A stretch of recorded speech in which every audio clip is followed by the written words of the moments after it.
ఈరోజు TRS party parliamentary party శాసనసభ పక్షం జడ్పీ చైర్మన్లు డిసిసిబి డిసిఎంఎస్ అధ్యక్షులు పార్టీ రాష్ట్ర కార్యవర్గం అట్లాగే పార్టీ జిల్లా అధ్యక్షులు వచ్చే తర్వాత రాష్ట్రంలో పండబోయేటువంటి యాసంగి వరి ధాన్యం మొత్తం కూడా పంజాబ్ తరహాలో కేంద్రం ప్రొక్యూర్మెంట్ చేయాలని చెప్పి కేంద్రాన్ని డిమాండ్ చేస్తూ యునానిమస్గా తీర్మానించడం జరిగింది. మొదటి దశలో రేపు మంత్రుల బృందం పార్లమెంటు సభ్యుల బృందం ఢిల్లీకి వెళ్తున్నారు. కంబైన్డ్గా అక్కడ ఫుడ్ మినిస్టర్ గారిని కలిసి తెలంగాణ రైతుల పక్షాన మా వాళ్ళు అక్కడ డిమాండ్ చేస్తారు. మినిస్టర్ గారిని కలిసి వాళ్ళు తీసుకుంటారనే మేము ఆశిస్తూ ఉన్నాం. కేంద్రం ఇచ్చిన సూచన మేరకు ఇక్కడ మా వ్యవసాయ మంత్రి గారు చేసిన సూచనల మేరకు కూడా గత యాసంగిలో వాస్తవానికి 54-55 లక్షల ఎకరాలలో వరి పంట ఉంటే ఈసారి ఒక 20 లక్షలు తగ్గించగలిగినాం. అది 35 లక్షలకే వచ్చింది. ఈ 35 లక్షలలో కూడా మాకుండే సమాచారాన్ని బట్టి ఒక 3 లక్షలు సీడ్ కోసం ఉత్పత్తి చేశారు రైతులు. మరొక 2-2.5 లక్షలు ఇంచుమించుగా వాళ్ళ సొంత భోజనం కోసం రైతులు వాడుకుంటారు. వాళ్ళ పంట వాళ్ళే తింటారు కాబట్టి వాడుకుంటారు. అంటే నెట్ 30 లక్షల ఎకరాలది వరి అమ్మాల్సినటువంటి అవసరం ఏర్పడుతుంది. చాలా తగ్గింది. గతంకి ఇప్పటికి పోలిస్తే ఇంచుమించు 25 లక్షల ఎకరాలలో పంట మార్పిడి కింద తగ్గించగలిగినాం. అయినప్పటికీ కొన్ని వందరు పొలాలు కొన్ని ఇతరత్ర ఉండి రైతులు పండిస్తారు కాబట్టి దీన్ని తీసుకోవాల్సిన బాధ్యత ప్రభుత్వం మీదనే ఉంటుంది. గతంలో కూడా నేను ఒకసారి చెప్పినా మళ్ళా కూడా నేను చెప్తున్నాను. ప్రపంచవ్యాప్తంగా ఆహార రంగంలో ఫుడ్ సెక్యూరిటీ విషయంలో అన్ని దేశాలు కూడా స్వావలంబన ఉండాలని కోరుకుంటాయి. అందుకోసం భారతదేశంలో కూడా ఫుడ్ సెక్టార్ చాలా ఇంపార్టెంట్ సెక్టార్ కాబట్టి ప్రపంచంలోనే పెద్ద జనాభా ఉన్న దేశాలలో భారత్ 2వ స్థానంలో ఉంది. కాబట్టి ఏదైనా ప్రకృతి వైపరీత్యాలు సంభవించి అకాలం లేదా అతివృష్టి వచ్చి ఇబ్బందులు ఏర్పడితే దేశంలో ఆహార కొరత రాకూడదు. ఆ దృష్టితో తెచ్చిందే గతంలో ఫుడ్ సెక్యూరిటీ యాక్ట్. ఈ ఫుడ్ సెక్యూరిటీ యాక్ట్ ద్వారా ఆ బాధ్యతను భారత రాజ్యాంగం కేంద్ర ప్రభుత్వం మీద పెట్టింది. కేంద్రం ధాన్యం సేకరించాలి. ఆ పద్ధతిలో సేకరిస్తూ ఉన్నారు. Minimum 2-3 years buffer stocks maintain చేయాల్సిన బాధ్యత మీదే ఉంటుంది, ప్రభుత్వం మీద ఉంటుంది.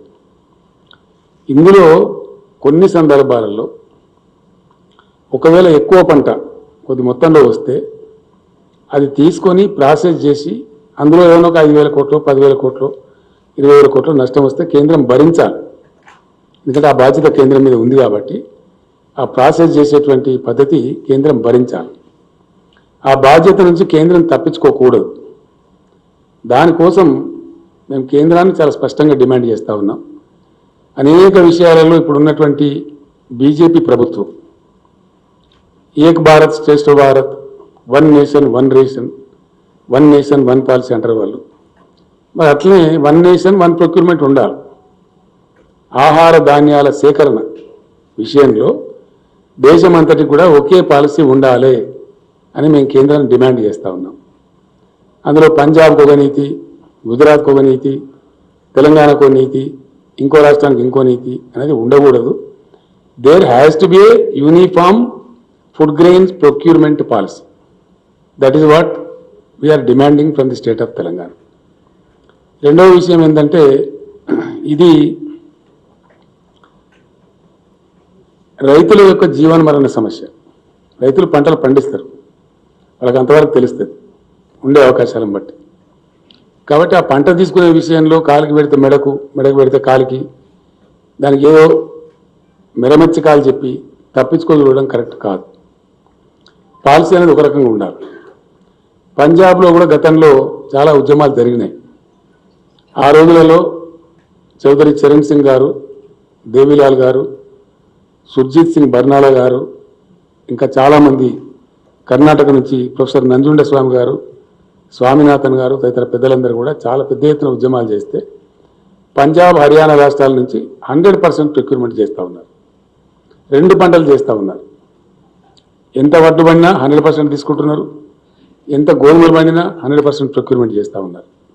మేము డిమాండ్ చేస్తున్నది ఏంటంటే, మేము కొత్త రాష్ట్రంగా వచ్చిన తర్వాత చాలా కష్టపడి కేంద్రం యొక్క సహాయం లేకపోయినా మేము ఇరిగేషన్ ప్రాజెక్టులు కట్టుకొని నీళ్లు తెచ్చుకొని భూగర్భ జలాలు పెంచుకొని 24 గంటలు ఉచిత కరెంట్ ఇచ్చి సెస్ లేకుండా వాటర్ ఇచ్చి మంచి ఉత్పత్తులు సాధిస్తూ ఉన్నాం. తద్వారా రైతుల ముఖాలలో వెలుగు నిండుతూ ఉంది. ఆత్మహత్యలు తగ్గిపోయినాయి, వలసలు తగ్గిపోయినాయి, తెలంగాణ ప్రశాంతంగా ఉంది. ఈ ప్రశాంతతను ఇట్లా కంటిన్యూ చేయడానికి, రైతుల యొక్క ఆర్థిక పరిస్థితి మెరుగుపరచడానికి ఈ ధాన్యం సేకరణ విషయంలో, తెలంగాణ విషయంలో గతంలో కూడా కేంద్రం లేనిపోని ఇబ్బందులు పెట్టింది. ఆ రకంగా కాకుండా దయచేసి ఎటువంటి ఇబ్బందులు లేకుండా మొత్తం ఇప్పుడు యాసంగి పంటలో వచ్చే వరి ధాన్యాన్ని కొనుగోలు చేయాలని చెప్పి కేంద్రాన్ని మేము డిమాండ్ చేస్తూ ఉన్నాం. అది ఇక్కడ ఇంకోటి ఏంటంటే, కాలుకు పెడితే మెడకు, మెడకు పెడితే కాలుకు అన్నట్టు కొన్ని మాటలు వాళ్ళు మాట్లాడుతూ ఉన్నారు. అది సమంజసం కాదు. ఈరోజు కూడా ఇంతకుముందే ఢిల్లీలో ఏదో వచ్చినట్టుగా వార్త మాకు వచ్చింది. అది ఎంతవరకు నిజమో మాకు తెలియదు. మేము స్ట్రేట్ అవే ఒకటే డిమాండ్, ఎంఎస్పీ నిర్ణయించేది బియ్యానికి కాదు, ధాన్యానికి. మినిమం సపోర్ట్ ప్రైస్ అనేది వడ్లు కొనడానికి నిర్ణయిస్తుంది ప్రభుత్వం. ఎంఎస్పీ ప్రకారమే పంజాబ్లో మొత్తం మీరు ప్రొక్యూర్ చేస్తున్నారు, దాని తర్వాత మిల్లింగ్ చేసుకుంటున్నారు. అదే పద్ధతిలో మా వడ్లు కూడా మొత్తం ఎంఎస్పీ ద్వారా కొనండి. ఇక దాన్ని రైజ్ చేసుకుంటారా, బాయిల్ రైజ్ చేసుకుంటారా, భాగవతం ఆడించుకుంటారా, అది మీ బాధ్యత. మీకు ఎట్లా పని ఉంటే అట్లా చేసుకోండి, మీకు ఏ అనుకూలమైతే అది చేసుకోండి. కానీ మీరు బాయిల్ రైస్ వేయాలి, మేము ఎందుకు ఇస్తామండి బాయిల్ రైస్? నాకు అర్థం కాదు, అది మాకేం సంబంధం? You take paddy and pay the MSP, that's all. It's very simple. As you are doing it in Punjab, nothing plus nothing minus. Punjab ఎడల ఏ నీతి అయితే అవలంబిస్తున్నారో అదే నీతి మా ఎడల అవలంబించమని కోరుతున్నాం. మేము దాన్ని బాయిల్ చేసి తీసుకుంటారా, మీరు ఇంకోటి చేసుకుంటారా, మీరు చేయించుకోండి, మాకు సంబంధం ఏంటి? అసలు మేము ఎందుకు చేయించాలి? What will be your consent? మా దగ్గర ధాన్యం తీసుకోండి ఎంఎస్పీకి, as you are taking in Punjab. దయచేసి ఇందులో ఇది రైతులకు సంబంధించిన సమస్య కాబట్టి, కొత్త రాష్ట్రం కాబట్టి మీ సహకారం లేకున్నా కానీ మేము ఇంత అభివృద్ధి సాధించాం, ఇంత గొప్ప పని చేసినాం. కాబట్టి దీన్ని హర్షించి, దీన్ని గౌరవించి మీరు యథావిధిగా ధాన్యం తీసుకోవాలి, అందుకు తగిన ఉత్తర్వులు జారీ చేయాలని చెప్పి రేపు మా మినిస్టర్ల బృందం, పార్లమెంట్ సభ్యుల బృందం ముందుగా ఆహార శాఖ మంత్రి గారిని కలుస్తారు, మెమరాండం ఇస్తారు, రిక్వెస్ట్ చేస్తారు. వాళ్ళు సమ్మతిస్తే చాలా సంతోషం. సమ్మతించని పక్షంలో ఎంత పోరాటానికైనా సిద్ధం కావాలని ఈరోజు సమావేశం నిర్ణయించారు. ఈ పోరాటం ఏదో ఆషామాషిగా మాటలు, పేపర్ స్టేట్మెంట్లు అట్లా ఉండదు, యాక్షన్ ఓరియంటెడ్గా ఉంటుంది. డెఫినెట్గా యాక్షన్ ఓరియంటెడ్గా ఉంటుంది. చాలా పెద్ద ఎత్తున ప్రజాస్వామ్యయుతంగా ఆందోళన చేయడం మాకు టీఆర్ఎస్ పార్టీకి, తెలంగాణ ప్రజలకు వెన్నుతో పెట్టిన విద్య. డెఫినెట్గా తెలంగాణ ఉద్యమ స్థాయి ఎంత ఉధృతంగా ఉండేనో అంత ఉధృతంగా పోరాటం చేస్తాం. ఖచ్చితంగా కేంద్రం అల్టిమేట్గా తీసుకునే వరకు విశ్రమించే ప్రశ్న ఉత్పన్నం కానే కాదు. దానిలో భాగంగా రేపు గౌరవ పార్లమెంట్ సభ్యులు, మంత్రివర్యులు ఏదైతే విజ్ఞప్తి చేయబోతున్నారో అదే పద్ధతిలో తెలంగాణలోని యావత్తు గ్రామ పంచాయతీలు తీర్మానం చేసి పంపిస్తాం, మండల పరిషత్తులు తీర్మానం చేసి పంపిస్తాం, జిల్లా పరిషత్తులు తీర్మానం చేసి పంపిస్తాం, మున్సిపాలిటీలు, ఇతర సంస్థలు, మార్కెట్ కమిటీలలో కూడా తీర్మానాలు చేసి కూడా ప్రధానమంత్రి గారికి పంపిస్తాం. అప్పటికి వారు తీసుకుంటారని చెప్పి మేము అనుకుంటా ఉన్నాం. అట్లా కాని పక్షంలో మట్టుకు డెఫినెట్గా 100% మేము ఉద్యమిస్తాం, ఎంతకైనా సరే పోరాడతాం. గతంలో పంజాబ్ రైతులు నేర్పించినటువంటి కేంద్ర ప్రభుత్వాలు, అనేక ప్రభుత్వాలు, ఈ పార్టీ ఆ పార్టీ కాదు, చాలా పెద్ద పోరాటాల తర్వాత అక్కడ 100% ప్రొక్యూర్మెంట్ వచ్చింది. ఇక్కడ కూడా మాకు సమాంతరంగా పంజాబ్ మాదిరి 100% ప్రొక్యూర్మెంట్ ఆర్డర్ వచ్చే వరకు మేము పోరాటం చేస్తాం. దాన్ని మాత్రం వదిలిపెట్టే ప్రశ్న ఉత్పన్నం కాదు. అందులో కమ్ వాట్మే ఆ విధంగా మేము ముందుకు పోతాం. ఇది ధాన్యానికి సంబంధించినటువంటి విషయం. రెండవ విషయం ఏంటంటే మేము హంబుల్గా ఈరోజు అప్పీల్ చేస్తూ ఉన్నాం. మా అప్పీల్ కన్సిడర్ చేస్తారని అనుకుంటా ఉన్నాం. కాదంటే ఇంకా కేంద్ర ప్రభుత్వం కర్మ, మేము చేయగలిగేది ఏం లేదు. రెండవ పాయింట్, రాజకీయంగా కూడా ఇక్కడ జరుగుతున్న పరిణామాలు బాధాకరంగా ఉన్నాయి. సమాజాన్ని డివైడ్ చేసేటువంటి ఒక విషపూరితమైనటువంటి ప్రయత్నాలు చాలా జరుగుతూ ఉన్నాయి, which is not desirable for this country. ఇప్పటికే దేశం ఒక నిర్ణయానికి వచ్చింది క్లియర్గా, చాలా క్లియర్గా. సాంకేతికంగా మేము గెలిచినామని అనుకోవచ్చు. గతంలో జరిగిన విలేకరుల సమావేశంలో కూడా నేను స్పష్టంగా చెప్పిన, ఉత్తరప్రదేశ్లో ఇప్పుడు జరిగే ఎన్నికలలో బీజేపీ బలం తగ్గుతుంది అని నేను చెప్పిన. గతంలో 312 ఉన్నటువంటి రాష్ట్రంలో ఇప్పుడు 255 కొంత పరిమితం అయింది. చాలా వరకు తగ్గినాయి సీట్లు, అక్కడ 57 సీట్లు తగ్గినాయి. ఇది దేనికి సంకేతమో బీజేపీ ఆలోచించుకోవాలి. అట్లాగే ఉత్తరాఖండ్లో కూడా గతంలో 57 సీట్లు ఉంటే ఇప్పుడు 47 సీట్లకు పోయింది. అక్కడ కూడా పరిస్థితి దిగజారింది. పంజాబ్ నుంచి అయితే రైతుల ఆక్రోశం ఏ రూపంలో వెలువడిందో అక్కడికి తరిమి కొట్టేసినారు. ఈ రకంగా బీజేపీ పరిస్థితి దిగజారిపోతూ ఉంది. ఇది స్పష్టమైనటువంటి పరిస్థితి కనపడతా ఉంది. అదే పద్ధతులలో చాలా క్లియర్గా దేశం ఒక నిర్ణయానికి వచ్చింది. ఎందుకంటే 8 సంవత్సరాలు గడిచిపోయింది భారతీయ జనతా పార్టీ ప్రభుత్వం వచ్చి. ఏదైనా మంచి పని చేయాలంటే, దేశానికి ఏదైనా కొత్తగా ఏర్పాటు చేయాలంటే, నవీన పద్ధతిలో అద్భుతమైన ఆవిష్కరణలు జరగాలంటే 8 సంవత్సరాలు చాలా ఎక్కువ సమయం, ఆల్మోస్ట్ 80% టైం 2 టర్మ్స్లో. ఇంకా అయిపోయింది, వీళ్ళు ఏమి చేయరనేది తెలిపోయింది. వీళ్ళు ఎందుకంటే ఒక్కటి కొత్త ప్రాజెక్టు కట్టలేదు దేశంలో, ఒక కొత్త ఫ్యాక్టరీ పెట్టలే. It's a hard fact. Now country is coming to a decision that this batch should go. ఈ దేశం బాగుపడాలంటే, కొత్తదనం రావాలంటే, దేశం అభివృద్ధి పదంలో ముందుకు పోవాలంటే ఈ ప్రభుత్వం పోవాలని ఒక నిర్ణయానికి వచ్చింది. ఆ రకంగా దేశంలో ఫలితాలు కూడా కనపడతా ఉన్నాయి. ఎందుకంటే వీళ్ళు చేసింది ఏం లేదని తెలిసిపోయింది. నేను మొన్న అసెంబ్లీలో కూడా చెప్పడం జరిగింది, యూపీఏ గవర్నమెంట్ బాగలేదని తీసేసి బీజేపీ పార్టీకి అధికారం ఇస్తే అంతకన్నా అధ్వానమైన పరిస్థితులు ఇప్పుడు దాపరించినాయి. ఆ రోజు ఉన్నదానికంటే పరిస్థితులు అన్ని రంగాలలో దిగజారిపోయాయి. ఒకటి రంగం, 2 రంగాలు కాదు. జీడిపి 8% గ్రోత్ ఉన్నటువంటిది ఆ రోజు యూపీఏలో ఇప్పుడు 9%కో 10%కో పోవాల్సింది 6% పడిపోయింది. అన్ఎంప్లాయ్మెంట్ రేటు అప్పుడు 5.2, 4.7 ఆ ప్రాంతంలో ఉంటే ఇప్పుడు 7.4కి పోయింది. డిసెంబర్ 2020కి అది 9.3కి పోయిందని చెప్పి రిపోర్ట్స్ చెప్తా ఉన్నాయి, కేంద్రం లెక్కలు చెప్తా ఉన్నాయి. అంటే నిరుద్యోగిత రేటు బాగా పెరిగిపోయింది. అట్లనే ఈ ప్రభుత్వం కూడా తన పనితనం చూపెట్టింది. ఎందుకంటే 2-3 విషయాలు మనకు స్పష్టంగా కనపడతాయి. మాకు ఇంతే వస్తుంది, మాకు ఇంతగానే ఎక్కువ రాదని వాళ్ళు బయట పెట్టుకున్నారు. ఈ 8 సంవత్సరాల పరిపాలనా కాలంలో ఇప్పుడు మేము చేయగలిగేది, మా ప్రతిభ గింతే, మా వ్యుత్పత్తి గింతే, మా సామర్థ్యం గింతే అనేది వాళ్ళు చెప్పుకున్నారు దేశానికి. వాళ్ళ ఆచరణ ద్వారానే బయటపడ్డది. ఎందుకంటే 8 సంవత్సరాలలో కొత్త ప్రాజెక్టు కడితే మనకు తెలుస్తుంది, మనందరికి కూడా కొత్త ఫ్యాక్టరీ పెట్టినా మనందరికి తెలుస్తుంది. ఎక్కడ లేదు. అది లేకపోగా ఉన్నాయని కూడా అమ్మేసే పరిస్థితి కూడా మనం చూస్తూ ఉన్నాం. ప్రభుత్వ రంగ సంస్థలన్నీ కూడా చాలా చౌకగా, కారు చౌకగా తమ దాబదారులకు కట్టబడుతున్నటువంటి మాట వస్తూ ఉంది. రెండోది ఏమైపోయింది, పాపులర్లీ ప్రజలకు 2 విషయాలు వచ్చినాయి కొత్త నినాదాలు. అయితే డిమానిటైజేషన్, లేకపోతే మానిటైజేషన్. అయితే డిమానిటైజేషన్ చేయాలా, లేకపోతే మానిటైజేషన్. గ్రామ పంచాయతీలు కూడా కుదవబెట్టుకోను అని చెప్పిన వీళ్ళు. మీ గ్రామాలు అభివృద్ధి చేసుకోవాలంటే గ్రామ పంచాయతీలు కూడా మానిటైజేషన్ చేసుకోండి. పంచాయతీరాజ్ అసెట్స్, ఊళ్ళలో ఉన్న ఆస్తులు కూడా మానిటైజ్ చేసుకోమన్నారు. ఆ విధంగా పోతా ఉంది. ఇంకో బాధాకరమైన అంశం ఏంటంటే, దేశంలో ఏం జరుగుతుంది అనేది పరిశీలించినప్పుడు ఇది మేధావులు, ముఖ్యంగా యువత ఆలోచించాల్సిన అవసరం ఉంది. నిన్న ఈరోజు చూస్తూ ఉన్నాం. ఇప్పుడు ఫేమస్ ఒక కథ, సోషల్ మీడియా ద్వారా నాటబడుతున్న విష ప్రచారం, అవాంఛనీయమైనటువంటి, అనారోగ్యమైనటువంటి, ఏ రకంగా కూడా ఆహ్వానించతగనటువంటి ఒక దుష్పరిణామాలు వస్తూ ఉన్నాయి. కాశ్మీర్ ఫైల్స్ ఇప్పుడు ఒక నినాదం. ఏదైనా ప్రోగ్రెసివ్ గవర్నమెంట్ ఉంటే irrigation files, industrial files, economic files, గా ఫైల్స్ ఉంటాయి. ఈ కాశ్మీర్ ఫైల్స్ ఏంటండి నాకు అర్థం కాదు. ఇది దిక్కుమాలిన వ్యవహారం. ఎవరికి కావాలి ఈ కాశ్మీర్ ఫైల్స్? దాంట్లో వచ్చేది సచ్చేది.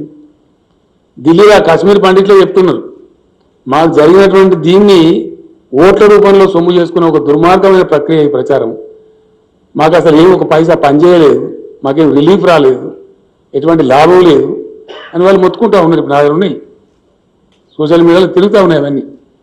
సో ఈ రకమైనటువంటి దేశ విభజన, ప్రజల విభజన చేసి ఒక రకమైనటువంటి విద్వేషాన్ని రెచ్చగొట్టి ప్రయత్నాలు ఏవైతే జరుగుతున్నాయో అది కరెక్ట్ కాదు. తెలంగాణ సమాజానికి అసలు జీర్ణం కాదు. ఎందుకంటే మేము తెలంగాణ ఉద్యమం చేసినాం, చాలా ఉధృతంగా చేసినాం, దశాబ్దాల తరబడి చేసిన తెలంగాణ. మనం రెండవ దశ మలి దశలో చేసినప్పుడు 14-15 సంవత్సరాలు పోరాటం చేసినాం. మేము ఏం పిలిపించినామండి? సకల జనుల సమ్మె అన్నాం. కానీ హిందువుల సమ్మె, సిక్కుల సమ్మె, ముస్లింల సమ్మె, క్రైస్తవుల సమ్మె పెట్టినామండి. ఇంక్లూజివ్ ఒక అజిటేషన్ చేసిన, ఒక గ్రోత్ సాధించిన, ఒక ప్రగతి సాధించిన, it should be inclusive, it should be of the entire nation. ప్రభుత్వం గట్ల మాట్లాడాలి. కానీ దౌర్భాగ్యం ఏంటంటే బీజేపీ పాలిత రాష్ట్రాలలో, అనేక రాష్ట్రాలలో సెలవులు ఇచ్చి ప్రభుత్వ ఉద్యోగస్తులను కాశ్మీర్ ఫైల్ సినిమా చూడమని చెప్తున్నారు. ఎటు పోతుందండి దేశం? ఏం దిక్కుమాలిన ప్రచారం ఇది? ఇదేం విభజన రాజకీయం? దీని పర్యవసానం ఏంది? ఎక్కడ తీసుకెళ్తారు ఈ దేశాన్ని? అనేక దశాబ్దాల తరబడి అనేక ప్రభుత్వాలు కొనసాగించినటువంటి కృషి వల్ల ఒక వాతావరణం నిర్మాణం అయితే ఇలా భారతదేశంలో ఐటీ రంగంలో అది అంతర్జాతీయ స్థాయి విపిని. ఐటీ రంగం అనేది ఇండియా నుంచి దాదాపు 5 లక్షల కోట్ల పైచలకు సాఫ్ట్వేర్ ఎక్స్పోర్ట్ అవుతా ఉంది. బెంగళూరు, హైదరాబాద్, పూణే తదితర ఏరియాలను కలుపుకుంటే ఎక్కడికి పోతే రేపు పొద్దున ఇది? ఈ విభజన రాజకీయాలు పెట్టి, విద్వేషాలు పెట్టి సమాజాన్ని విచ్చలవిడి ప్రయత్నాలు చేస్తే ఏం జరుగుతుంది? రేపొద్దున వాతావరణ కాలుష్యం ఏర్పడితే ఎవరు దానికి బాధ్యతలు వహిస్తారు రేపొద్దున? కాబట్టి డెఫినెట్లీ 100%. ఇంకోటి, ప్రభుత్వ అసమర్థత అనేక రూపాలలో బహుముఖీనంగా బయటపడ్డది. కరోనా వస్తే దాన్ని ట్యాకిల్ చేయడంలో చాలా ఘోరంగా విఫలమైంది కేంద్ర ప్రభుత్వం, చాలా ఘోరంగా. స్వాతంత్రానంతరం దేశ జనాభా కోట్లాది ప్రజలు పుట్ట చేత పట్టుకుని అన్నమా రామచంద్రాన్ని కూలి చేసుకునే ప్రజలను, కోట్ల మందిని నేషనల్ హైవేస్ మీద చిన్న చిన్న పిల్లా పాపలను సంకలేసుకొని 1000 కిలోమీటర్లు నడిపించిన ఘనత ఈ పార్టీ ప్రభుత్వానికి. So it was the biggest trauma faced by the polity of the nation. It's very tragic. చాలా దౌర్భాగ్యం, దిక్కుదోచినటువంటి దాన్ని ఏదో మసిబూసి మారేడుగా చేసి దానికి ఏదో స్టోరీలు చెప్తారు. కనీసం రైళ్ళన్న వేయండి, ఎక్కడో అక్కడ వెళ్ళిపోతారంటే వాళ్ళ టికెట్ కూడా మీరు పెట్టుకోమని రాష్ట్ర ప్రభుత్వానికి తోసింది తప్ప వేయలే. బాధ్యత ఉన్నట్టు కనిపించదు ఎక్కడ కూడా. ఇటువంటి చర్యలు అద్భుతమైనటువంటి, మనందరం కూడా గంగాజలం అని ఎంతో ప్రేమతోని ఎంతో పవిత్రంగా భావించే గంగా నదిలో కూడా వందల వేల శవాలు తేలేటట్టు చేసినటువంటి ప్రభుత్వం ఈ ప్రభుత్వం. It's a fact. దీన్ని దాసలేరు. ఎన్ని ప్రయత్నాలు చేసినా, ఎన్ని మెరమెచ్చకాలు చెప్పినా, ఎన్ని ఉల్టా పాటలు మాట్లాడినా ఇవి దాసలేరు కదా. ఇవన్నీ వాస్తవాలు. ఇట్లా ఎంతవరకు వచ్చింది ఇది? నిన్నగాక మొన్న ఉక్రెయిన్ పరిణామాలు, రష్యా ఉక్రెయిన్ యుద్ధం. ఒక 20,000 మంది పిల్లలుంటే వాళ్ళని తేలే. ఎంబసీని షిఫ్ట్ చేసినారు నెల ముందు, కానీ పిల్లల్ని షిఫ్ట్ చేయలే, అలర్ట్ చేయలే. తద్వారా సంభవించినటువంటి ఘోరం, బాధ, చాలా పెద్ద మానసిక వ్యధ ఆ విద్యార్థుల తల్లిదండ్రులు అనుభవించారు. మొన్న మేము చెప్పినాం అసెంబ్లీలో, వాళ్ళ చదువులు పోవద్దు, మేము ముందుకు వస్తాం. మా తర్వాత బెంగాల్ గవర్నమెంట్ కూడా ప్రకటించింది. కానీ కేంద్రం నుంచి ఉలుకు లేదు, పలుకు లేదు. ఇది రెస్పాన్స్ కేంద్ర ప్రభుత్వం. అంటే ఇట్లా ఏ రకంగా చూసినా మాకు ఎంతసేపు కాశ్మీర్ ఫైల్స్, విద్వేషాలు ప్రవేశపెట్టడం, సమాధానం విడదీయడం మాకు ఇంతే సాధన అవుతుందని చెప్పగా చెప్తున్నారు. మాకు ఇక అభివృద్ధి లేదు, ప్రగతి లేదు, ప్రాజెక్టు లేదు, ఏమి లేదు, జీడిపి పెంచేది లేదు, దేశం యొక్క ఆర్థిక అభివృద్ధి లేదు, జస్ట్ నథింగ్. అన్ని ఇండెక్స్లలో చాలా భయంకరమైనటువంటి ఇండెక్స్. నిన్నగాక మొన్నటి అది వచ్చింది, హ్యాపీనెస్ ఇండెక్స్ అని. దానిలో 139వ ర్యాంక్ భారతదేశం. 149 దేశాల ర్యాంక్ తీస్తే అవర్ పొజిషన్ ఇది 139.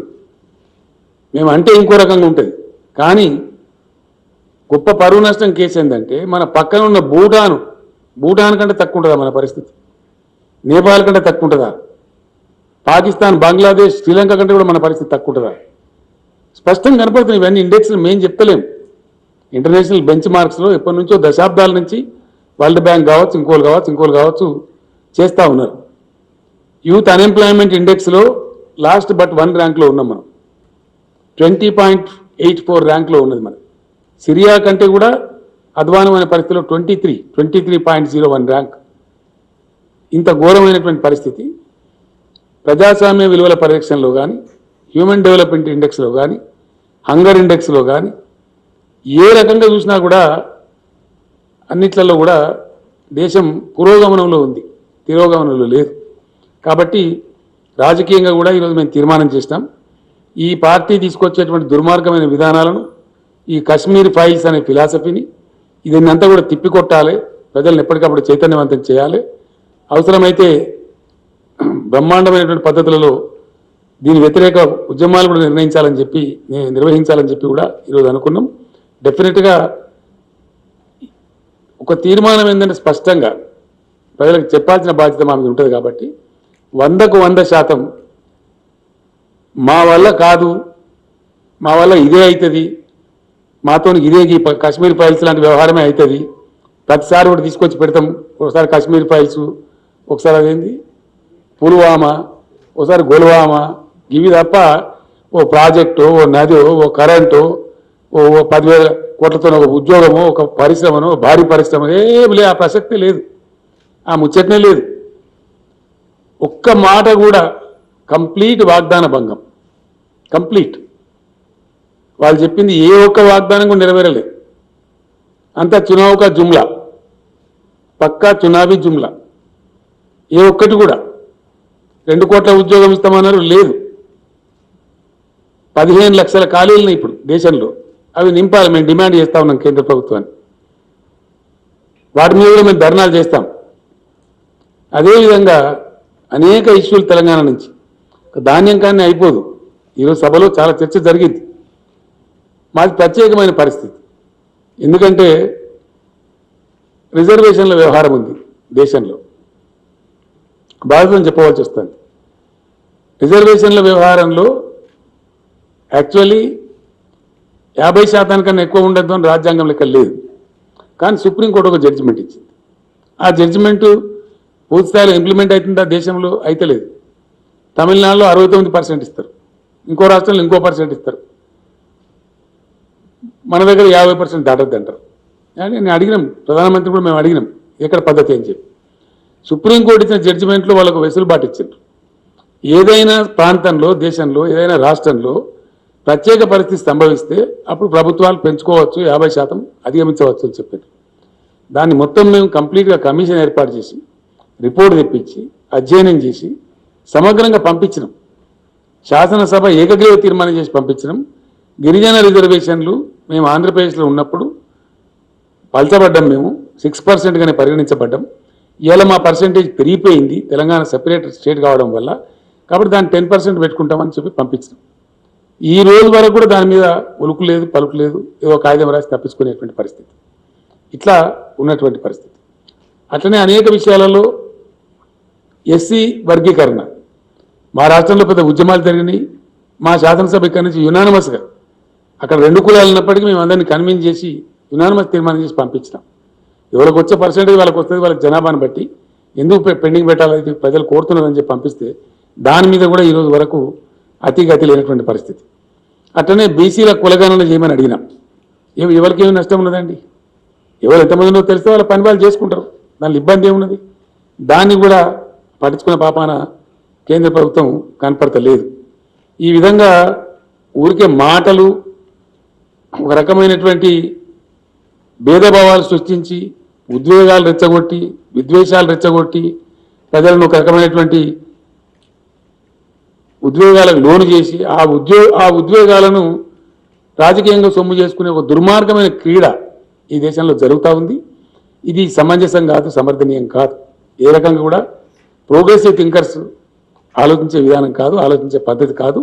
దీనివల్ల దేశ ప్రగతి కుంటుపడుతుంది తప్ప ఇంకా ఈ ప్రభుత్వం కొనసాగినట్టయితే 100% దేశం చాలా భయంకరమైన పరిణామాలు ఎదుర్కొంటుంది, చాలా పెద్ద నష్టానికి గురవుతుంది. కాబట్టి దిస్ గవర్నమెంట్ షుడ్ గో.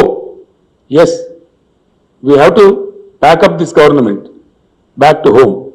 ఒక ప్రగతిశీల విధానంలో పనిచేసే ప్రభుత్వం రావాల్సిన అక్కడ ఉంటుంది. అందుకోసం కూడా తప్పకుండా మేము మా ప్రయత్నాలు మేము చేయాలని చెప్పి కూడా ఈరోజు నిర్ణయం చేసుకున్నాం. ఆ రకంగా విపరీతమైనటువంటి బ్యాంక్ స్కామ్స్ జరుగుతూ ఉన్నాయి. బ్యాంకుల రుణాలను కూడా ఎన్పిఏలు అని పేరు పెట్టడం కొత్త ఫ్యాషన్ మొదలైంది ప్రీ గవర్నమెంట్ వచ్చినాకనే. అంతకుముందు ఏదో మామూలుగా ఉండేది, రేరెస్ట్ ఆఫ్ ద రేర్ ఉండేది. ఇప్పుడు ఒక తరవా అయిపోయింది. రైట్ ఆఫ్ చేసిన మొత్తం 11 లక్షల కోట్లు. రైతులు ధాన్యం కొనమంటే 10-15 వేల కోట్ల విలువైనటువంటి ధాన్యం కొనమంటేనేమో దానికి కాలుకు పెడితే మెడకు పెడితే కాలికి అదేదో ఎక్సెస్ అయిపోతుంది అని మాట్లాడతారు. రైతుల ధాన్యం కొనమంటే చెమట పడిపి కష్టపడి పెట్టుబడి పెట్టి రిస్క్ తీసుకొని ఎన్నో ఆటుపోట్లు తట్టుకొని సీజనల్ కండిషన్స్ తట్టుకొని రైతులు పండిస్తే ఆ పంట కొనమంటే 10-15 వేల కోట్లు. మొన్న ఒక్కడే దుర్మార్గుడు 22 వేల కోట్లు వచ్చు. లక్షల కోట్లు ముంచుతారు. 11 లక్షల కోట్లు రైట్ ఆఫ్ చేస్తారు, కానీ రైతుల ధాన్యం కొనరు. అందువల్ల కూడా ఈ ప్రభుత్వం అసమర్థ ప్రభుత్వం అని తేలుతా ఉంది. ఇన్ ఎనీ యాంగిల్ విసి ఏ రకంగా పర్సూ చేసినా ప్రభుత్వం యొక్క పర్ఫార్మెన్స్ సంతృప్తికరంగా లేదు. ఇదే పద్ధతిలో ఒకవేళ దేశం ముందుకు పోతే మరింత దేశం నష్టాల పాలవుతుంది. కాబట్టి డెఫినెట్గా దిస్ గవర్నమెంట్ షుడ్ గో. ఆ దిశ ఆల్రెడీ పట్టింది. ఆ రకంగా పరిస్థితులు ఉన్నాయి. కాబట్టి దానిలో ప్రజలకు కూడా పిలిపియడం రాజకీయ పార్టీగా మా బాధ్యత. ఆ విధంగా ఈ డివైజివ్ పాలిటిక్స్కు చరమగీతం పాడాల్సిన అవసరం ఉంది. మేము మళ్ళా ఒకసారి సిన్సియర్గా డిమాండ్ చేస్తూ ఉన్నాం ప్రధానమంత్రి గారికి. చేతులు ఎత్తి నమస్కరించి తెలంగాణ ప్రజల పక్షాన వినయపూర్వకంగా నేను విజ్ఞప్తి చేస్తూ ఉన్నా. దయచేసి మీరు తెలంగాణ కదిలించకండి, తెలంగాణ ప్రజలతో పెట్టుకోకండి. మేము ఉద్యమ వీరులం, ఉద్యమం చేస్తాం, మేము తప్పకుండా మిమ్మల్ని వదిలిపెడతామని అనుకోకండి. మీరు ఏదో మాయామచ్చింద్ర చేస్తామనే భ్రమలో ఉండకండి, మీరే భంగపడతారు. కాబట్టి స్ట్రేట్ అవే పంజాబ్కు అవలంబించిన నీతే మాకు అవలంబించండి. మేము కోరేది గొంతెమ్మ కోరిక కాదు. మా రైతుల పక్షాన మేము ఒకటే అడుగుతున్నాం, పండిన ధాన్యం తీసుకొని మీరు నిర్ణయించిన ఎంఎస్పీ డబ్బులు ఇవ్వండి. దాన్ని రైజ్ చేసుకుంటారో, బాయిల్డ్ రైజ్ చేసుకుంటారో, భాగవతం చేసుకుంటారో, ఇంకేం చేసుకుంటారో మీరు చేసుకోండి, మీ చాయిస్. మేమేది మిల్లింగ్ చేసేయాలి నాకు అర్థంగా, మీరే మిల్లింగ్ చేసుకోండి. As state government, Punjab government లాగా మేము కూడా సహకరిస్తాం. మీకు మాకు ఏ పని పెడితే ఆ పని చేస్తాం, ఆ ప్రాసెస్ మీకు పూర్తి స్థాయిలో సహకరిస్తాం. కానీ దానికి ఏదో మేము అదైతే కొంటా అన్నాం, ఇదైతే కొనా అన్నాం.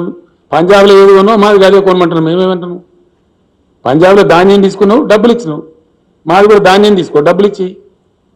మీరు సెకండ్ మీకు ఎంఎస్పీ నిర్ణయించింది బియ్యానికి కాదు కదా, ధాన్యానికి కదా. ఎంఎస్పీకే తీసుకొని మాకు డబ్బులు ఇచ్చేయండి అంతే. మీ తర్వాత ఏం చేసుకుంటారో ప్రాసెస్ మీది అది. అయినా వన్స్ అగైన్ ఐఎమ్ రీట్రేటింగ్, దయచేసి నేను చాలా క్లారిటీతో చెప్తాను ఈ మాట.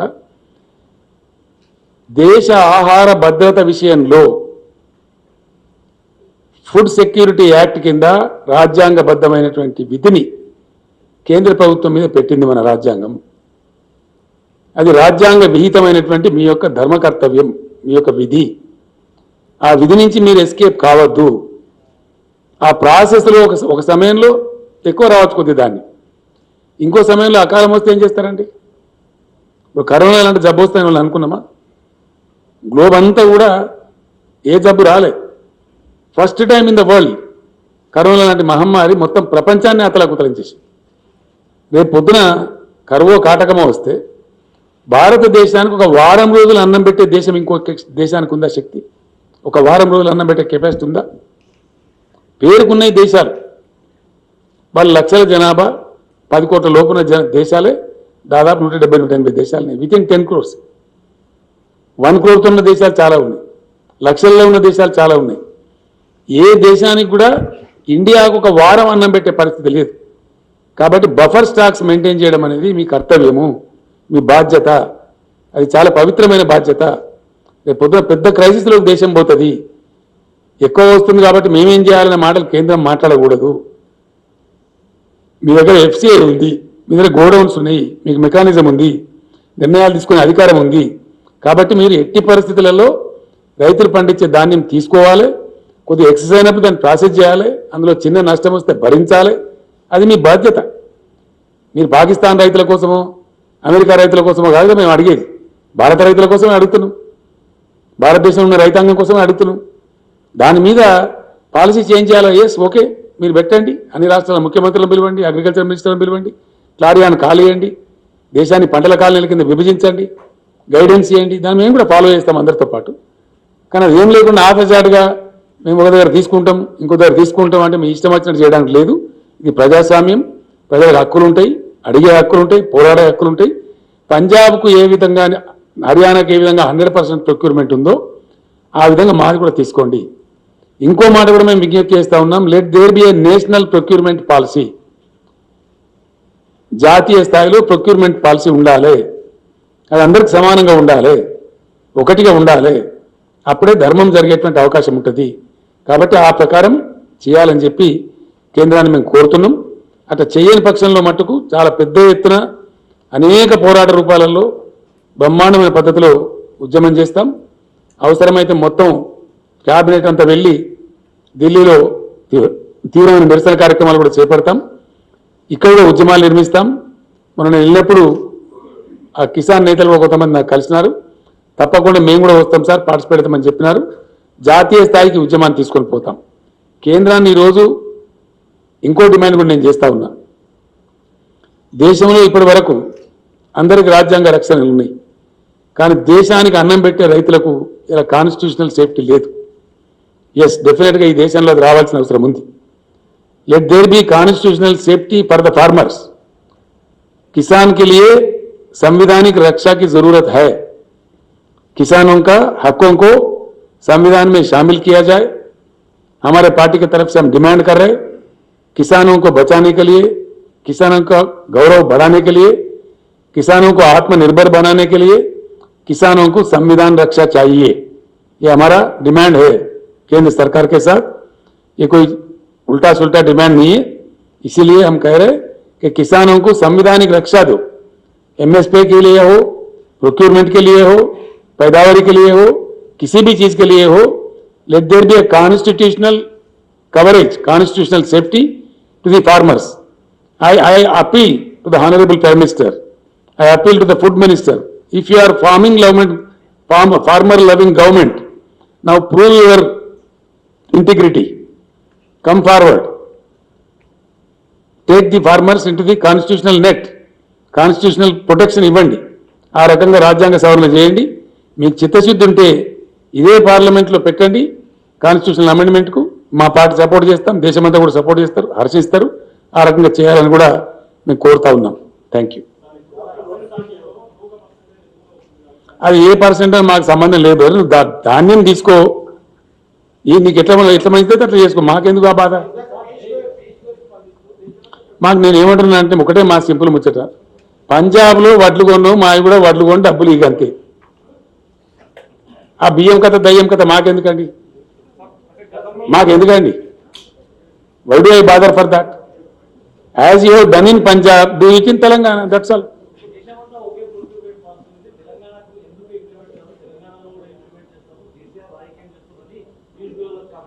నేను ఏమంటున్నా అంటే వడ్లు వండిన పోయి కొనమంటే కొనక సపరేట్ గిదంతా ఏంది ఆయనకు అర్థం కాదు. కామెంట్ ఏంది, మూమెంట్ ఏంది? కేసీఆర్ కామెంట్ చేయకుండా చేయరాదు, వడ్లు కొంటే అయిపోయాయి. చక్కగా మాట చెప్పరాదు. అరే యాసంగిలో పంటే ధాన్యం అంతా కొంటామని చెప్పి నేను పోయి పూల బొకే బ్రహ్మాండంగా ఇచ్చి ఆయనకు దండ వేసి దండం పెట్టి వస్తా, కడప తల పెట్టుకుంటే పోయి పెడతా. ఈ కదా ఇవన్నీ మెరమెచ్చకాలి ఎందుకే? సింపుల్ మాట. దేశంలో ప్రొక్యూర్మెంట్ ఉంది, సంతోషం. అట్లే మాది కొనమని మేము అంటున్నాం. ఏమంటున్నాం మేము? మాకేం సంబంధం అదంతా?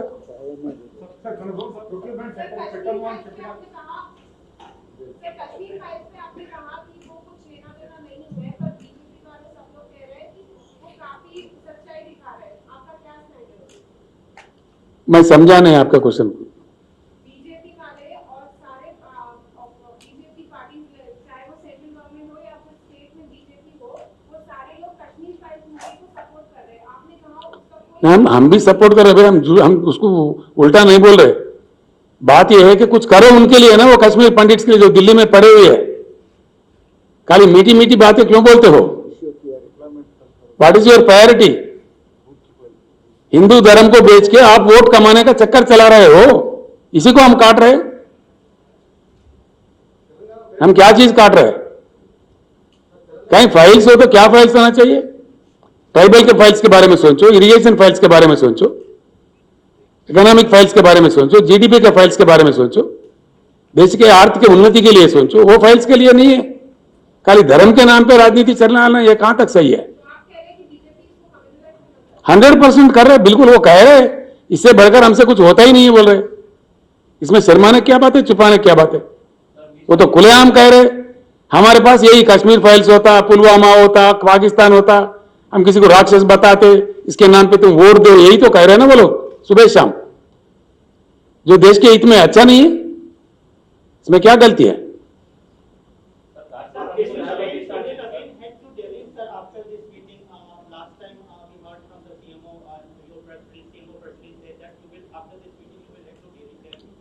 First of all, our minister's delegation, along with the agriculture minister and civil supplies minister, along with our honorable members, will go and meet Mr. Piyush Goyal. Ask him. We'll see his reaction. Thereby, if need be, I will myself go to Delhi. You will seek time from the Prime Minister. We will see. I can't say it now. We will go according to the developments. One more question, sir. In recent press conference, including this, you always talked about clean politics, inclusive politics, and developmental-based politics. But when we see in states, there are several allegations on your party MLAs and ministers, and we see that corruption is becoming mainstream here in the state. No, not at all. Who says? There are, You tell me the detail. If you cannot make a general comment like that. sir, detail being You cannot generalize, you know. If there any specific issue is there, please bring it to my notice. We'll take action. BJP పోవాలంటున్నారు కేంద్రంలో, అంటే జాతీయ party మరొక జాతీయ party రెండు రాష్ట్రాలకే పరిమితమైంది. మరి ప్రాంతీయ పార్టీలతో బీజేపీ పోయేటట్టు ఆ దిశగా మీ విలేకరులతో నాదో ప్రార్థన అండి. నేను మొన్న రాంచీలో కూడా చెప్పిన. రాంచీలో ఒక విలేకరు నన్ను అడిగిండు. నేను అక్కడికి వెళ్ళి మాట్లాడిన తర్వాత విలేకరుల సమావేశం ఇట్లా జరుగుతుంటే అడిగిండు. నేను ఏం చెప్తున్నా అంటే 100కు 100%. If you are interested, you please read yesterday's Deccan Chronicle. ఆయన పేరేందన్నా, పవన్ వర్మ అని ఒక ఆయన ఒక ఆర్టికల్ రాసిండు. It is definitely sure that there is a void in national politics. There is a vacuum, easily understandable word is vacuum, at the national level. There is no doubt about it. దాని సందేహం ఏం లేదు, దాన్ని సిగ్గుపడేది ఏం లేదు. ఆ void ఏ విధంగా భర్తీ కావాలా అనేది ఒక ప్రయత్నం. బీజేపీ వ్యతిరేక ఫ్రంటా ఇది అని నన్ను రాంచీల విలేకరు అడిగి నేను కోపం చేసిన ఆయన మీద.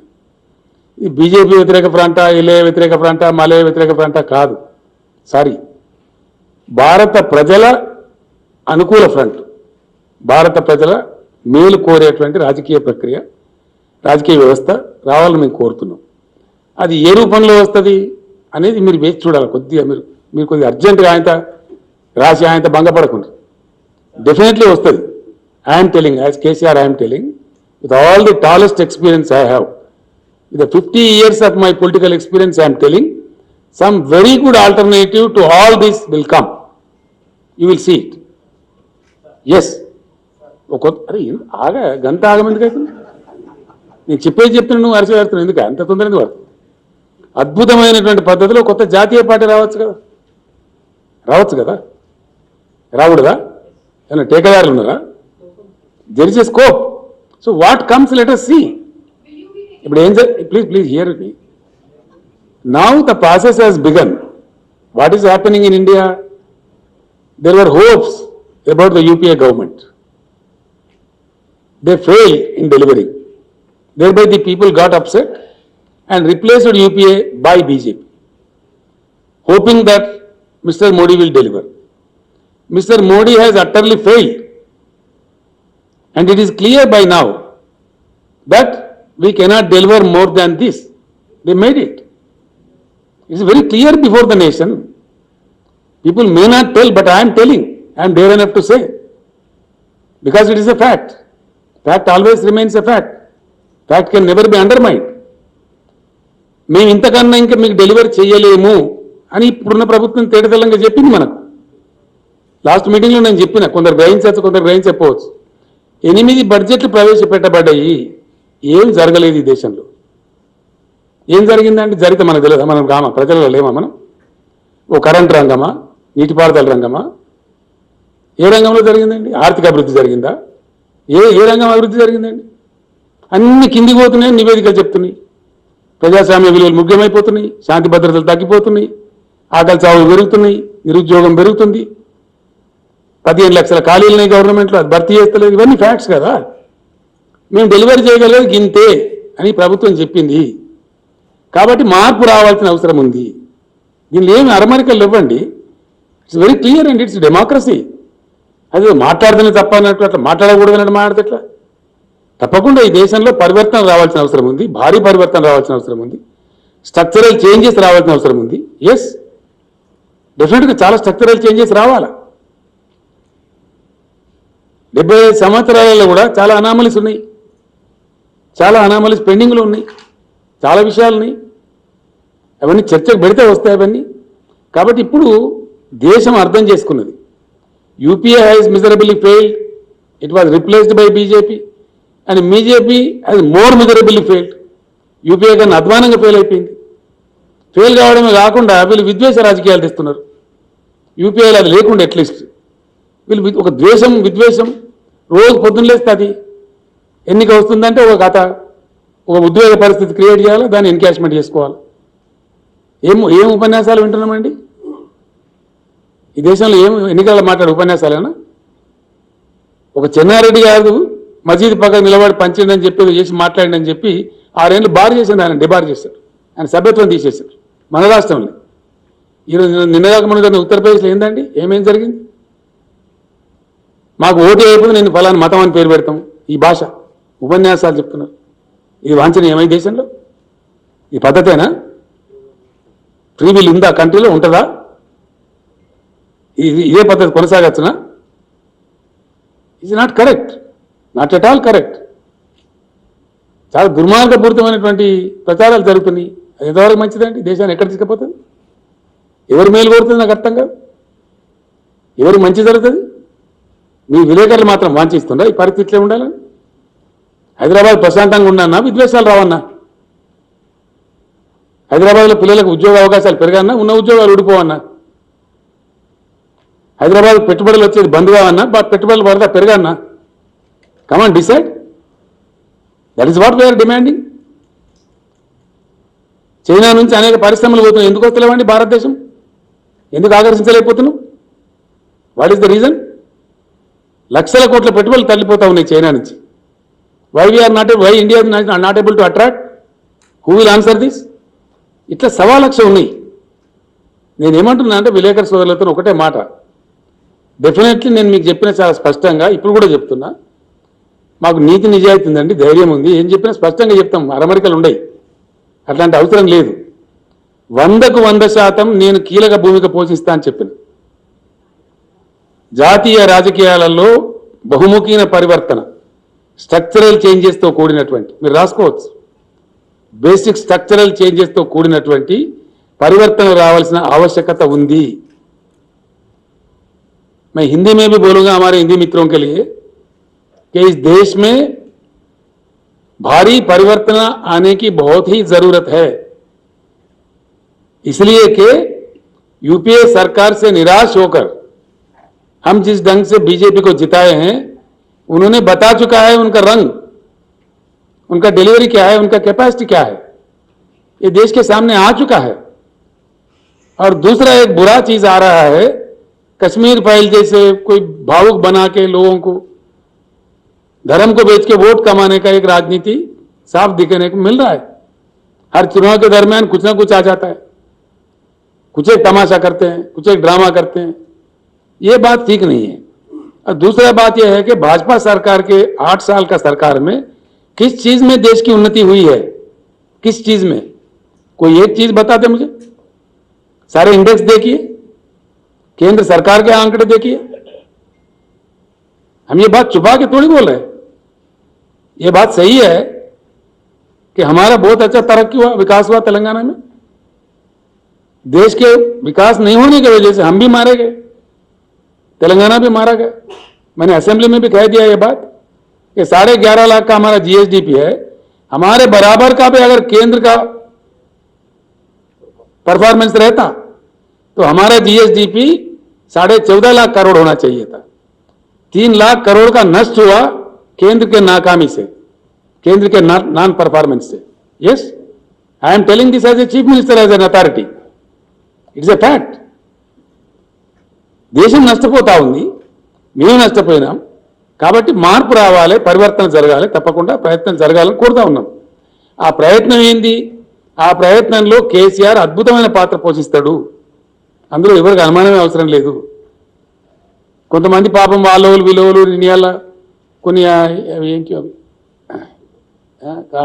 సోషల్ మీడియా యూట్యూబ్ ఛానల్ ఈ మధ్య వాళ్ళోలు విలువలు మీ మీద ఇన్కమ్ ట్యాక్స్ దాడులు చేస్తారు, ఈడీ దాడులు చేస్తారు, ఈడీ కాకపోతే బోడీ దాడులు చేస్తారు. ఎవరిదంటే నాకు అర్థం కాదు. ఎవరు భయపడతారా? ఈ బ్లాక్ మెయిల్ రాజకీయాలు భయపడతారా? కేసీఆర్ ఇట్లా ఈ ఈడీలకు బోడీలకు ఇన్కమ్ ట్యాక్స్లకు భయపడేదైతే మేము 15 ఏళ్ళు ఉద్యమం చేద్దామా? తెలంగాణ ఉద్యమం మేము భయపడేది. ఈ ఈడీ దాడులని, సిబిఐ దాడులని, తోక దాడులని బెదిరిస్తే కేసీఆర్ భయపడతాడా? Is it the way? Is this a propaganda? These things do not work everywhere. Sorry, దొంగలు లంగలు భయంకరంగా కరప్షన్ చేసిన వాళ్ళు, స్కామ్స్టర్స్ వాళ్ళు భయపడతారు. మేమేం భయపడతామని నాకు అర్థం కాదు. నో వే, ఈ కేరే పిన్ ఇష్యూ కాదు కదా అది. పార్టీ అధ్యక్షుడు అంటున్నారు sir, ED rates, CBI rates, IT rates భయపడే హంగామా చేస్తున్నారు. నేను ఏమంటున్నా అంటే హంగామా చేస్తారా? సానుభూతి పొందే ప్రయత్నం హంగామా చేస్తారా? హంగామా చేస్తారా? నిజంగా ఈడీ రేట్స్కి భయపెట్టేవాళ్ళు భయపడతారు. ఈ పిట్ట బెదిరింపులకు, ఈ ఈడీ బీడీ బెదిరింపులకు, నీ బోడీ బెదిరింపులకు ఎవరు భయపడాడు? The most welcome come.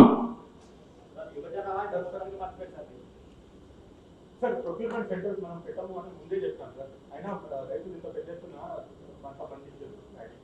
అందుకే కొనమంటున్నావు రాహుల్. మేమే రైతులను పంట తగ్గించే కోసం చెప్తాం కదా. పంట తగ్గించినాం కదా 20 లక్షల ఎకరాలు. ఏవో డిస్కరేజ్డ్ 20 lakh acres తగ్గింది. ఈ మాత్రం వచ్చింది కాబట్టి కొనమంటున్నాం. ఏమన్నా దాంట్లో పెద్ద బ్రహ్మ పదార్థం.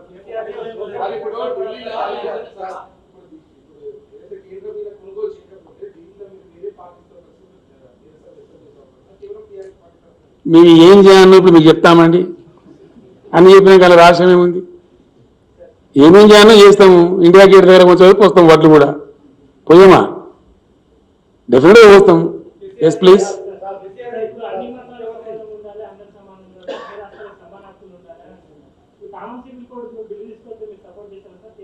అది వచ్చినప్పుడు ఆలోచిస్తాను. ఇప్పుడు ఎందుకు లేనిది నువ్వు ఒకటి కాల్పనిక విషయాలు ఎందుకండి? వచ్చినప్పుడు మాట్లాడదాం. ఏమండి ఇవే విషయాలు? రైతులకు రాజ్యాంగపరమైన రక్షణలు రావాలి, దానికోసం అద్భుతమైన రైతు ఉద్యమాలు నిర్మించాలని నేను వాళ్ళకి సలహా ఇచ్చిన. వాళ్ళు నాకు ధన్యవాదాలు చెప్పారు. దానికోసం రచన కూడా జరుగుతూ ఉంది. మోడీ ప్రభుత్వాన్ని నిద్రపోనీయము. రైతులకు రాజ్యాంగ రక్షణ వచ్చేటువంటి ప్రభుత్వం రావాలి దేశంలో.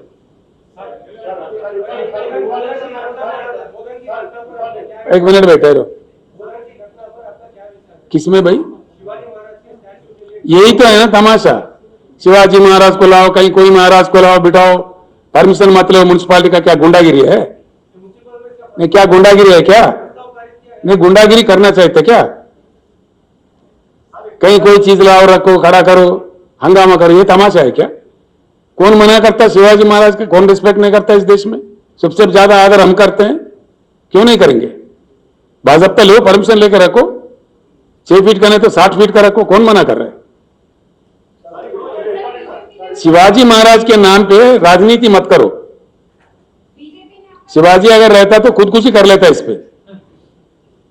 हम यही बोल रहे हैं कि शिवाजी महाराज, ये महाराज, वो महाराज का नाम लेके राजनीति क्यों करते हो? दम है तो there are much deeper issues which are of most public importance, public concern. देश में गरीबी है, उसके बारे में बात करो. देश का बेरोजगारी के बारे में बात करो. देश का जीडीपी मारा गया, उसके लिए बात करो. उसके लिए क्यों बात नहीं करते? वहां आवाज नहीं आता. ఒక్కలే వాళ్ళకు పూర్తి స్థాయిలో న్యాయం చేయాలి. కేంద్రం శుష్కప్రియాలు శూన్యాస్తాలతో వాళ్ళ మీద సినిమా చూపించి రాజకీయ సొమ్ము చేసుకుంటుంది తప్ప వాళ్ళకి న్యాయం చేస్తలేదు. నేనంటే వీళ్ళు కాశ్మీర్ పండితులు అంటుండ్రు. నిన్న ఇవాళ స్టేట్మెంట్ ఇచ్చిన టీవీలకు వాళ్ళు బీబీసీ టెలికాస్ట్ చేసింది. It's all political drama played by BJP for 24 elections అని స్పష్టంగా కాశ్మీర్ పండిట్లు వాళ్ళ క్యాంపులో చెప్పింది. మీ వీడియో కావాలని చూపెట్టన్నా, ఒప్పుకుందా?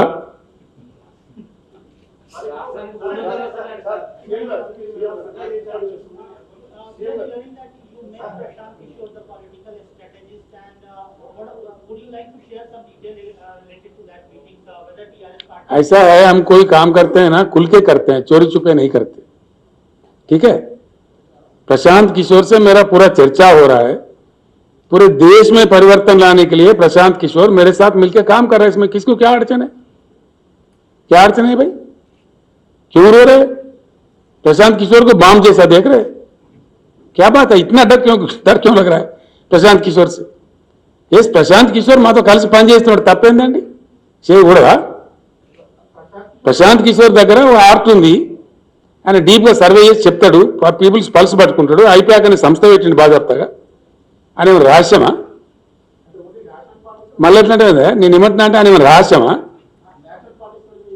హరే రామచంద్ర, నేను చెప్పనియో కాదు, తొందర ఎందుకు కొడుతున్నా అంత ఆగమాగమాగమా ఎందుకంటే ప్రశాంత్ కిషోర్ అతను కలిసి పనిచేసినప్పుడు దేశం గురించి పనిచేస్తాడు, తెలంగాణ గురించి పనిచేయడా? ఇదే మామాయకత్వమే. మొత్తం కలిసి పనిచేస్తాం కదా, అంత కంబైన్. తెలంగాణ దేశం నుంచి వేరే ఉన్నదే. ఎంటైర్ దేశం గురించి ఆలోచన చేసినప్పుడు దానిలో తెలంగాణ కూడా అంతర్భాగం ఉంటుంది కదా ఆటోమేటిక్గా. किसको? उसका अपमान कर रहे हैं आप ये भी बोल सकते हैं ना 3000 करोड़ दिया, प्रशांत किशोर का रेट कमा रहे हैं आप अनिसरली, 300 बोलकर उनका इज्जत खराब कर रहे हैं आप. क्या बात है भाई? एक बात आपके फायदे के लिए बोल रहा हूं, it is for your benefit I am telling, for benefit of all the friends also. Prashant Kishor is my best friend for the last 7-8 years. One must know it. Done? और याद रखिए, प्रशांत किशोर अपने जिंदगी में कहीं पैसे लेके काम नहीं करता. Please take it from me, he never works, he is not a paid worker. Yes, you people don't know who is Prashant Kishor, what is his commitment for the nation. आप लोगों को जानकारी नहीं है. I am very sorry for that. इसलिए मुझे कहना पड़ रहा है, मुझे पेन हो रहा है कि अच्छा आदमी को बदनाम किया जा रहा है. कहीं कौन साबित कर सकता है एक आदमी का? आओ बोलो, प्रशांत किशोर पैसे लेके किसी के लिए काम किया? किसी के पास है कोई रिपोर्ट है? कोई बता सकता है? నేను ఏమంటున్నా అంటే ఆయన ఎప్పుడు కూడా ఎవరి దగ్గర డబ్బులు తీసుకోలే. మీకు for your information, Prashant Kishor బీజేపీకి పనిచేసిండు, జగన్మోహన్ రెడ్డికి పనిచేసిండు, ప్రశాంత్ కిషోర్ మొన్న మమతా బెనర్జీకి పనిచేసిండు. ఎవరు రిక్వెస్ట్ చేస్తే వాళ్ళకి పనిచేసిండు. 12 రాష్ట్రాలలో పనిచేసిండు ఆయన. నేషనల్ పాలిటిక్స్లో కూడా పనిచేసిండు. స్టాలిన్ తమిళనాడులో పనిచేసిండు, చాలా మందికి పనిచేసిండు, బీహార్లో చాలా చోట్ల చేసిండు ఆయన. ఈరోజు నేను అడిగితే దేశ రాజకీయాల మీద ఆయనకు అవగాహన ఉంది కాబట్టి, 12 రాష్ట్రాల్లో పనిచేసిన అనుభవం ఉంది కాబట్టి, తప్పకుండా జాతీయ రాజకీయాలు ప్రభావితం చేయించడానికి కేసీఆర్ ప్రబల నిర్ణయం తీసుకున్నాడు కాబట్టి, ప్రశాంత్ కిషోర్ నేనే పిలిచినా, నేనే ఇన్వైట్ చేసినా బ్రహ్మాండంగా పనిచేస్తున్నాం. ఎందుకు బాంబు పెట్టేట ఎదురుపడుతున్నారండి? అదే పెద్ద రహస్యంలాగా, కొత్త విషయంలాగా ఏమున్నది దాని నాకు అర్థంగా. 100% ఈజ్ అ కమిటెడ్ పర్సన్. ఈయన చాలా రోజులు ఫారిన్ దేశాల్లో ఉద్యోగాలు చేసిండు. ఆయన యుఎన్ఓలో పనిచేసిండు. ఈ worked for so many countries. ఇండియాకు వచ్చిన తర్వాత అతని ప్రయత్నం అతను చేస్తున్నాడు.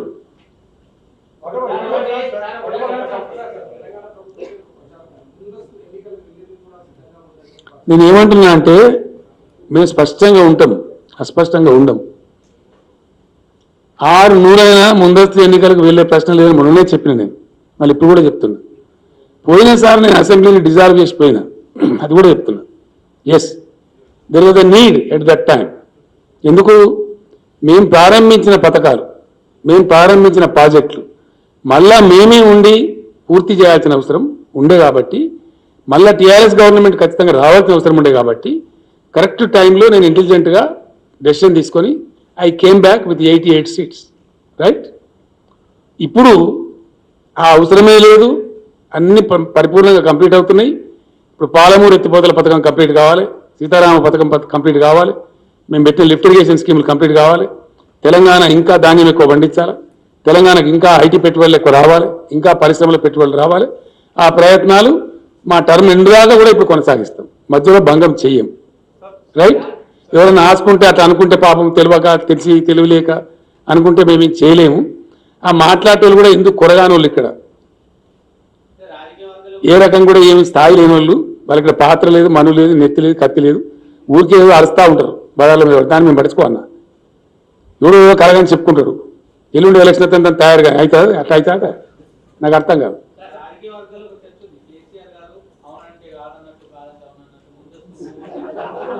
నేను ఏమంటున్నా అంటే ఎవరో తేడా అట్లా అనుకుంటారు పాపం, ఆలోచన తక్కువ ఉన్న వాళ్ళు, అవగాహన తక్కువ ఉన్న వాళ్ళు అట్లా అనుకుంటారు. అంతే కదా, కేసీఆర్ ఎప్పుడు మోసం చేయడు కదా. కేసీఆర్ ఏం చెప్తారో అదే చేస్తారు. డెఫినెట్గా ఏం చెప్పినామో అదే చేసినాం, ఇప్పుడు కూడా ఏం చెప్పినామో అదే చేస్తాం. ఏందండి రిపోర్ట్ కాదండి, ఒక సెంటర్ స్ప్రెడ్ ఐటమ్.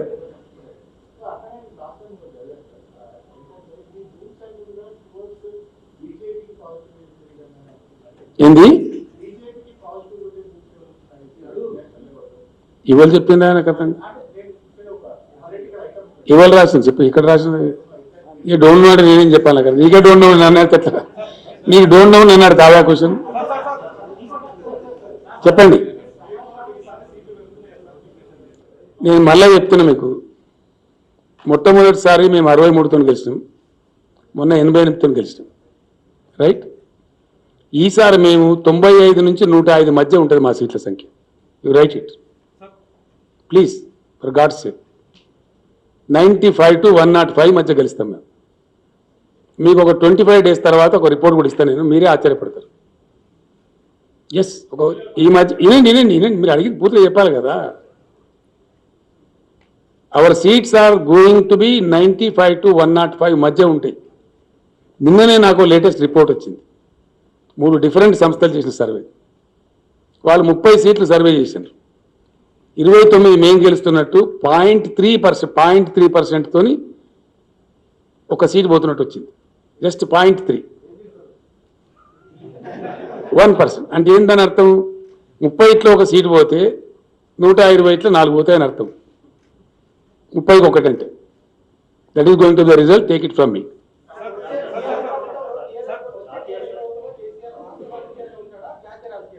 అది ఎట్లా సమయం నిర్ణయిస్తుంది కదా. కేసీఆర్ ఎక్కడ అవసరం పడితే అక్కడ పోతాడు కదా. టీఆర్ఎస్ ప్రభుత్వం ఉంటుంది గ్యారెంటీ.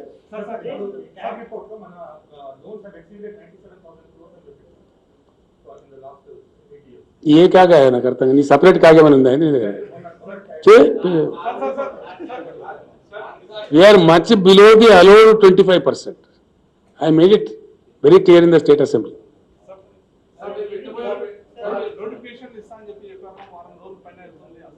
టైం పడుతుందా బాబు, గట్టిస్తారా? ఎటువంటి తట్టించి ఆయన కోర్టు కేసు పెడతారా?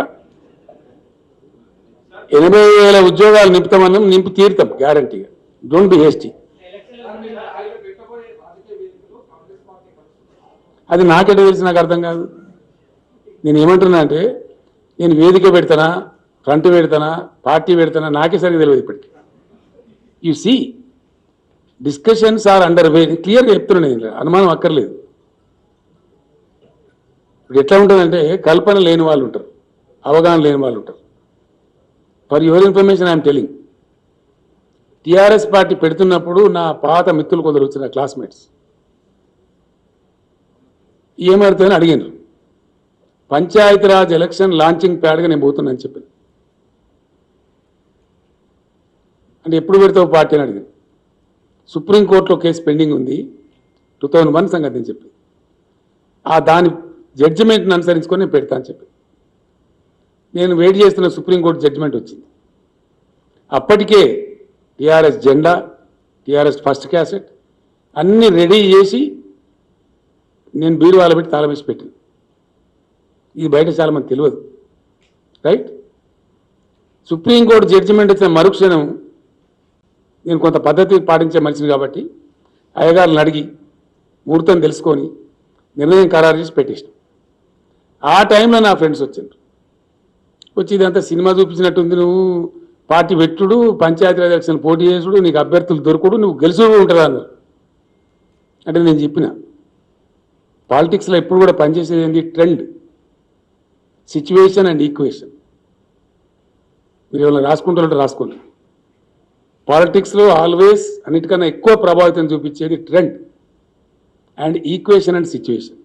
ఈ మూడు ఉంటే దానికి ఒక ఆర్టికులేటర్ మ్యాచ్ అయింది అనుకో, exactly that was what the result of TRS in Panchayati Raj elections. 2 జిల్లా పరిషత్తులు గెలిచింది 45 రోజుల లోపల, 100 మండలాలు గెలిచినాం, 3000 సర్పంచ్లు గెలిచినాం, 1142 ఎంపీటీసీలు గెలిచినాం. మీరు సాక్షి దానికి. డన్. ఇప్పుడు కూడా గట్లే ఉంటుంది, ఆగమాగం వద్దు. ఏం జరుగుతుందో మీరు చూస్తారు. There are much deeper issues I'm telling my friends. చాలా చాలా ఉన్నాయి సమస్యలు, దేశంకు అవగాహన లేని ఉన్నాయి, దేశాన్ని ఎట్లా గోల్మాలు దింపినో ఉన్నాయి. ఈ 75 ఏళ్లలో ఎంత అజ్ఞానంలో దేశాన్ని పెట్టినటువంటి ఇష్యూలు ఉన్నాయి.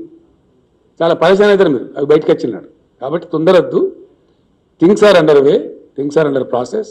ఆ ప్రాసెస్ జరుగుతుంది తప్పకుండా. తప్పకుండా 2024లో సంపూర్ణ క్రాంతి వైపు భారతదేశం రాస్తా చేసుకుంటుంది.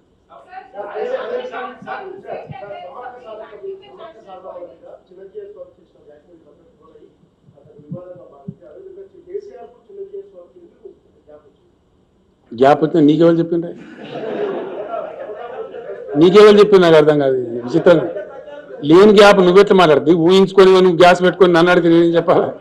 ఇట్స్ చాలా హంబగ్ అండి. Sorry, I don't answer the silly questions. నేను ఏమంటాడా జియర్ సార్ అడిగాను, కొంచెం నన్ను ఎట్లాడతావా? You don't ask me please.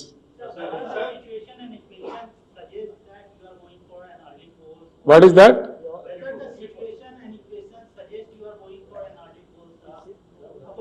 I said it very clearly, abundantly, no. That question does not arise. Sir, you said that there is a huge vacuum over national politics. So will you be going forward with the front, or will you be leading, because you have been meeting a lot of leaders across the country? See, I have very clearly said it, very clearly, that there is a void, there is a vacuum in the national politics of India, right? I am pursuing national politics now. There is no hanky-panky. I am doing my piece of job. I have to meet so many other friends who are playing a major role in this country's politics. We are trying to form into an opinion. Thereby what happens, let us see. How to fill up that gap. We will certainly take a decision. It will be qualitative and ultimately it will prove quantitative also. And I assure you, from 2024, India will pursue a new path of Kranti. New path of Kranti. You will see it. Right? Once KCR said it will happen. ఎవరితోనండి? ఏం అర్థం కాదు. ఎవరితోనండి?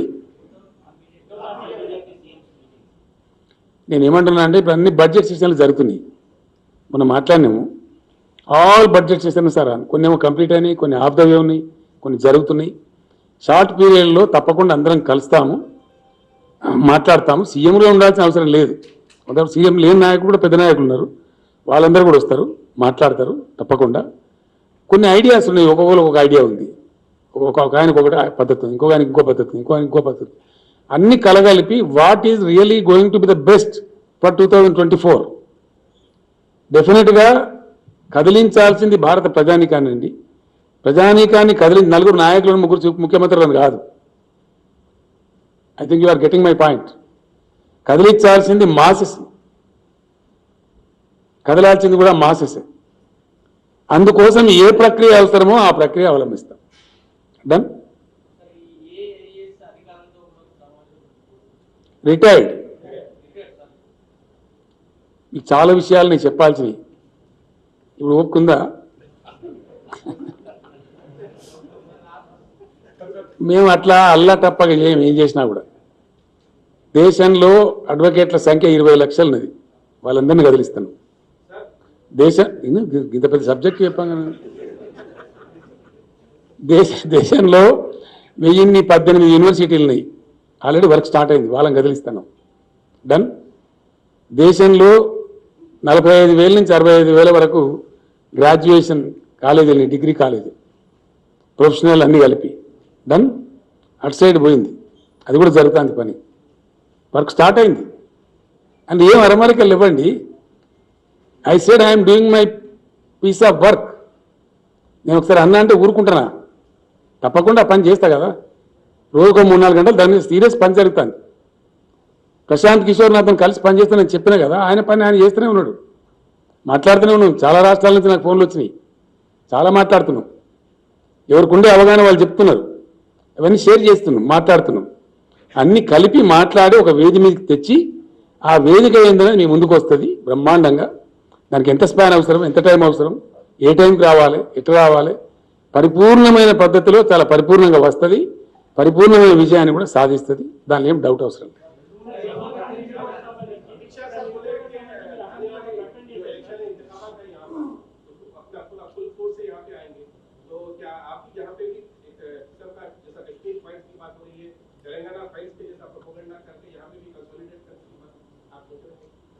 समझ में नहीं आया मेरी बात.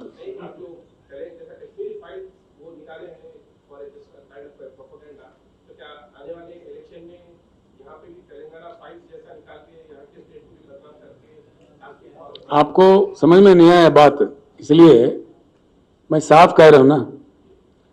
बात हो हिंदुस्तान में तो हमारे पानी के फाइल्स पे हो, हमारे उद्योग के फाइल्स पे हो, हमारे डेवलपमेंट के फाइल्स पे हो, हमारे बेरोजगारी के फाइल्स पे हो. वो फाइल्स हम भी हिंदुस्तान के सामने रखेंगे. ठीक है.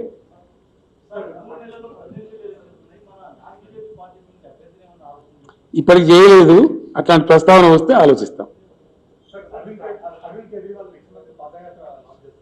ఎక్కడండి మోస్ట్ వెల్కమ్. ఒక అరవింద్ కేజ్రీవాల్ ఎందుక ఇంకా కేంద్ర మంత్రి అని మాకేమైనా యునానిమస్ వస్తుందా? రాహుల్ మేము కూడా కొట్లాడకి వెళ్ళిపోతాం కదా ఎలక్షన్. చాలా మంది వస్తారు ప్రయత్నించి, ఎవరి ప్రయత్నం వాళ్ళు చేస్తారు, దానికి తప్పే ఉందండి నాకు అర్థం కాదు. What is wrong? డెమోక్రసీలో ఎవ్రీబడి ఈజ్ వెల్కమ్, ఎవరి ఎఫర్ట్ వాళ్ళు చేస్తారు, దానికి నథింగ్ రాంగ్. ఏందండి మేము సచిన చేయమండి. పాదయాత్ర సార్ ఓల్డ్ టాక్టిక్స్ బదులు అయిపోయింది, అది ఎగ్జాస్ట్ అయింది. ఇలా అంతా కూడా చేసుకుని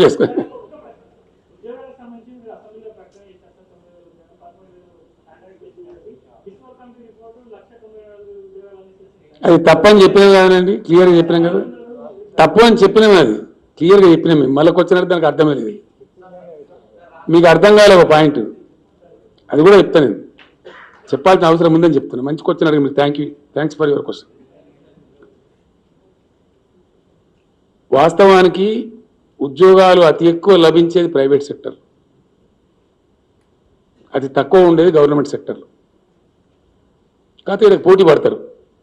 గవర్నమెంట్ ఉద్యోగం అయితే భద్రత ఉంటుంది, మంచిగా ఉంటుంది, గౌరవం ఉంటుంది అని పోటీ పడతారు.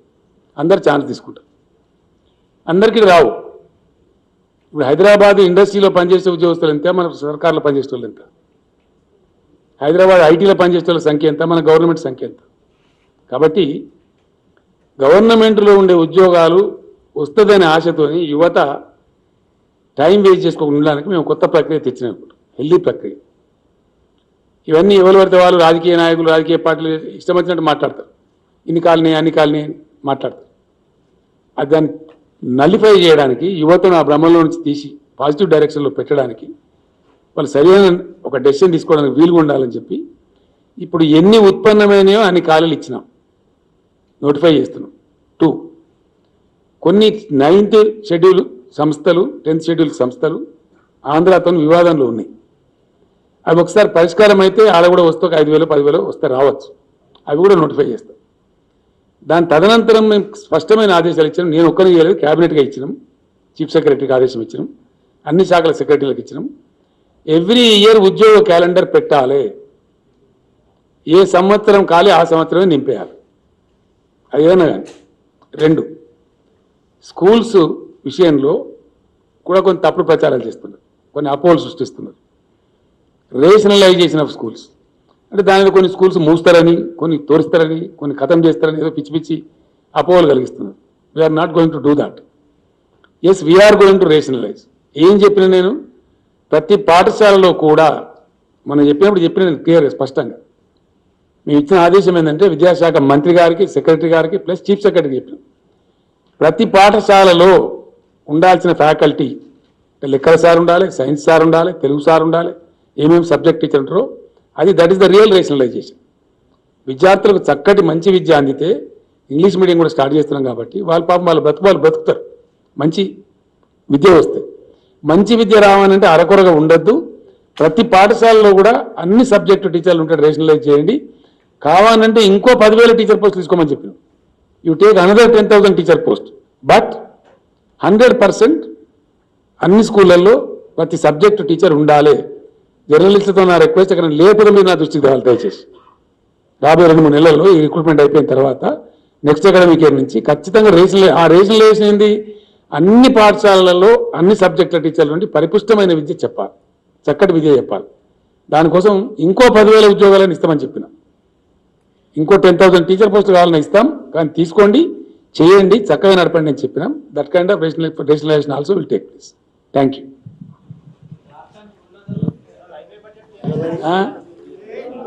ఏమొస్తున్నాయి,